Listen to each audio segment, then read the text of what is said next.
everybody. It's a bonus episode of This My Bourbon Podcast. It's also a video over on the YouTube channel where we are going to be reviewing the two newest barrel proof releases from Heaven Hill. It's the Larceny B522 barrel proof and the Elijah Craig barrel proof B522. Nice. As well. I was about to say initially that this is the first time that we have had a Larceny barrel proof that's higher proof than the Elijah Craig barrel proof, but that's not true because the B521 at 118 proof was lower than, I think it was like 124 proof. Yeah. With the Larceny barrel proof. But yeah, so this Larceny is 123.8. The Elijah Craig is 121. And I'm kind of excited about this. It's been a while since we've actually done a review of either of these products. We've kind of like tasted on them and been like, hey, this is what's going on with them and whatnot. But I gotta say, they're not dissimilar. I think they've got a lot of the same things kind of going on so far. I get a very distinct note in both of them. And I'm calling it the coffee series because there is some cocoa bean or coffee or something in both of them. Well, and I think the Elijah Craig leans a little bit more like mocha. Yeah. Whereas the Larceny tends to be a little bit more just like just straight up coffee bean. Which I don't mind. I don't have any problem with that. I like it at all. I think we should start with the Larceny, despite the fact that it's higher proof. Okay. It is lower aged because it's about 6 to 8 years, whereas the Elijah Craig, of course, is 12 years old. Sounds good. Yeah, man. Lot of tobacco on there too. Yeah, it's like you're smoking a cigar in Starbucks. Cigar. That's what I say. Nothing. I just like the way you say cigar. Cigar. You said cigar. Cigar? I say cigar. Cigar. Yeah, so you're putting I'm putting more emphasis on the c, and I'm putting more on the gar. Gar. Yeah, it's like tobacco and Starbucks. I don't mind it. It's something that has become more prevalent to me is people smoking cigars and drinking coffee in the morning. And I mean, I don't mind. I'd get on board with that, but also, I got to breathe. I got to breathe. I don't smoke cigars as much as I used to, but I had a fair few over the meetup weekend.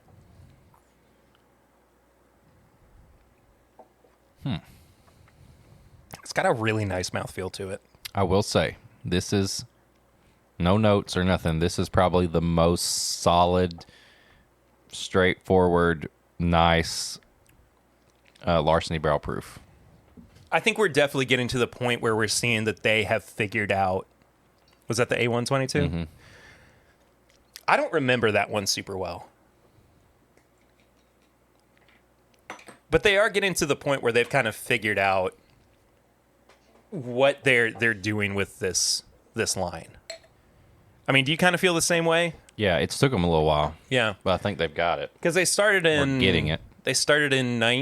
Was it 2019 or 2020? I think it was 20. I think it was too.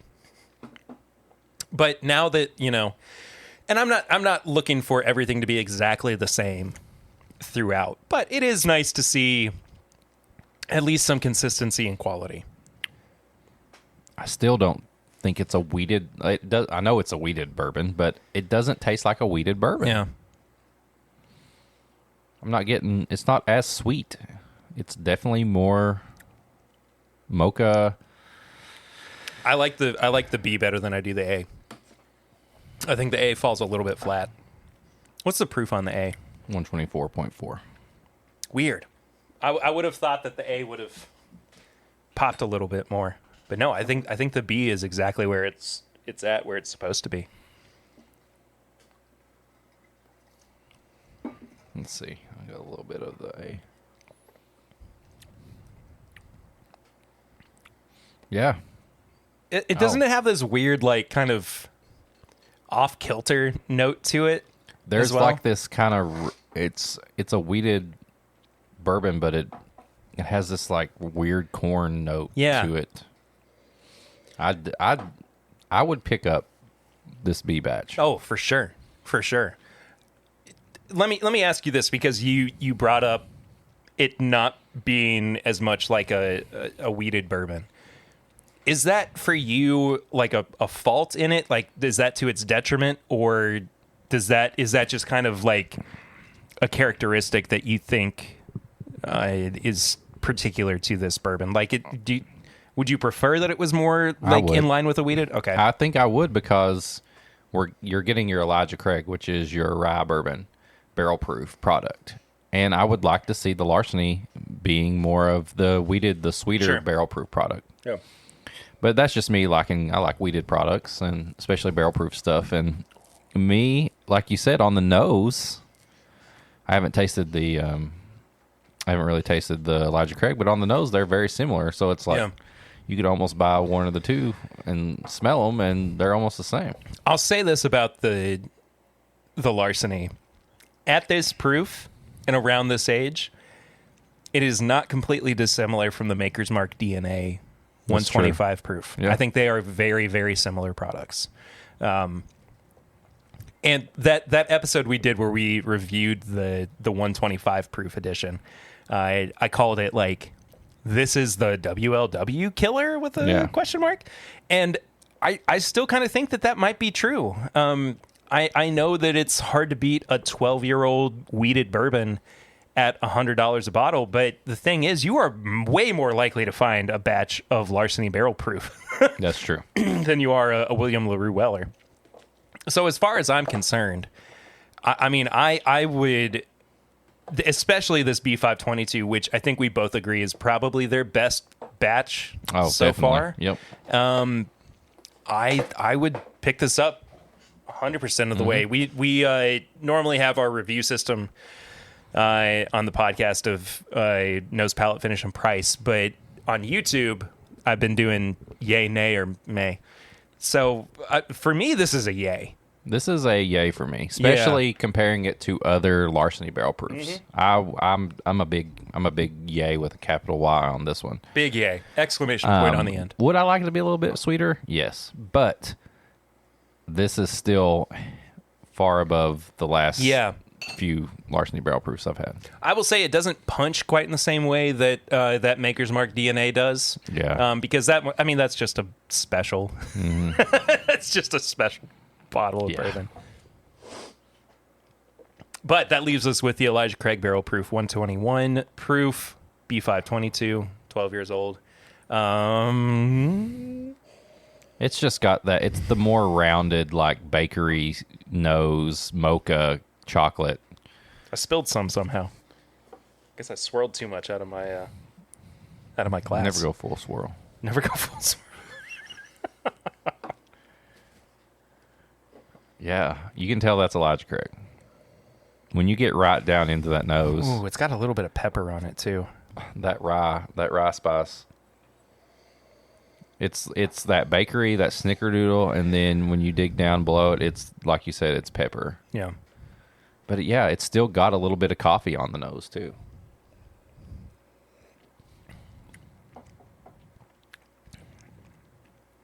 What's the proof on this? 121. Even, right? Yeah. It punches above its weight class.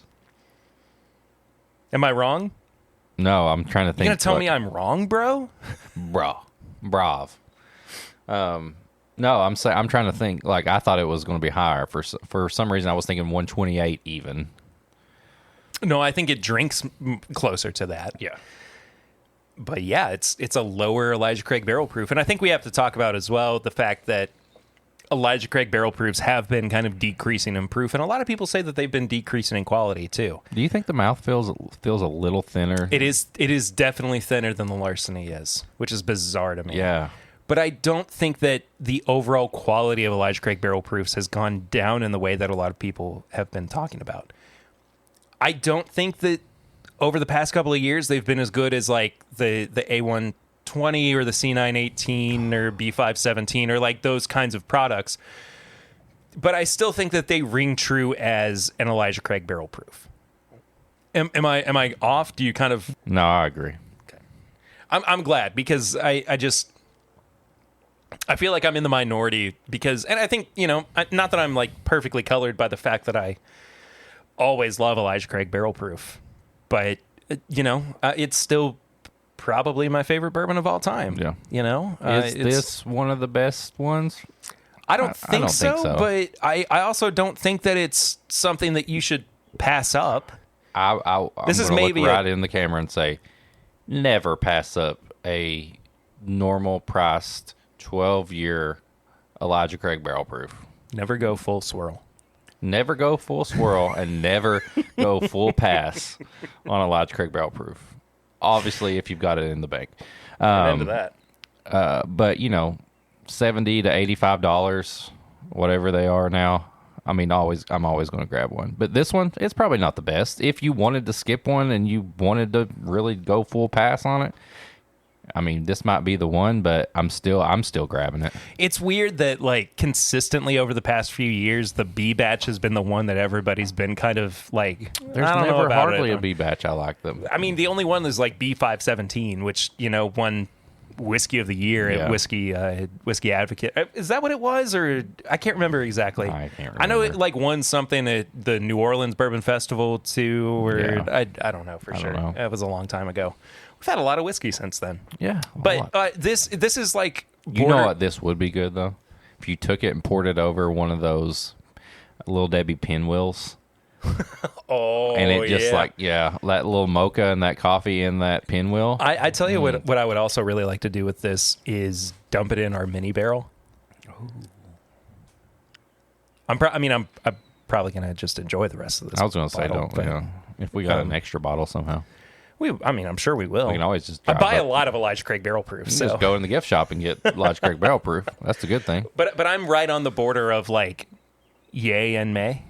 Yeah, like, that's what I'm saying. Like, it's almost always a yay, but this particular batch, if you're trying to save your money or you're waiting on something else coming out next week, or somebody's getting a barrel pick that you really want, this might be the one to pass up. Yeah. But if you've got it, you've got all the other batches, you might as well get this one. Yeah. So it's what's it ever in between yay or may?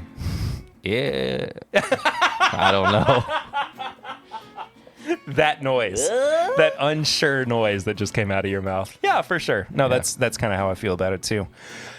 Well, first of all, I have to say thank you to Heaven Hill for sending us these products.